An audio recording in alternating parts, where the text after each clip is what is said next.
Ben ritrovati con l'informazione flash di New Sicilia. Il maltempo in apertura con il ciclone Nicola che ha colpito la Sicilia causando pioggia, mareggiate lungo le coste e neve a bassa quota. Le province orientali sono le più colpite e i sindaci hanno preso misure per prevenire eventuali conseguenze. A Siracusa la pioggia e il vento stanno causando difficoltà nelle prime ore del mattino, alcuni blackout negli impianti di adduzione di acqua potabile, allagamenti nel Messinese, frane e strade chiuse a Catania. Per aiutare senza fissa dimora, la Croce Rossa di Catanese ha allestito uno spazio coperto nel centro fieristico Le Ciminiere. Ieri sera a Borgo Manfria, in provincia di Gela, il pulmino di un centro di riabilitazione per disabili è stato distrutto dalle fiamme.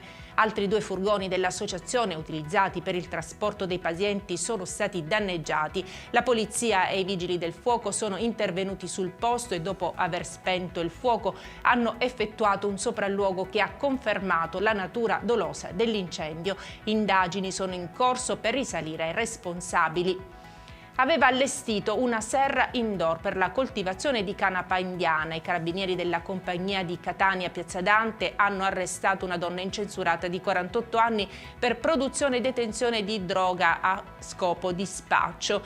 Questo è accaduto dopo che i carabinieri hanno ricevuto la segnalazione che la donna stesse conducendo un'attività illecita di vendita di droga da casa sua. Il Tribunale del Riesame ha deciso di scarcerare Loredana Graziano di 37 anni e di concederle gli arresti domiciliari. Il giudice di secondo grado aveva confermato la condanna a 30 anni di reclusione per aver avvelenato il marito. La decisione mira a tutelare il figlio per evitare che stia in carcere con la madre detenuta.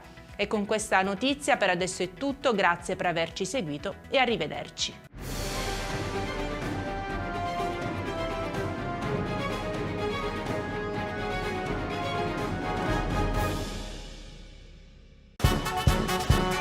Benvenuti al Carnevale di Acireale. Dal 4 al 21 febbraio, coriandoli, luci, colori e tanto divertimento. Carri allegorici, gruppi, costumi, eventi, maschere e mascheroni. Uno spettacolo unico per un'esperienza ricca di allegria e di belle emozioni. Carnevali di Acireale, la festa più bella di Sicilia.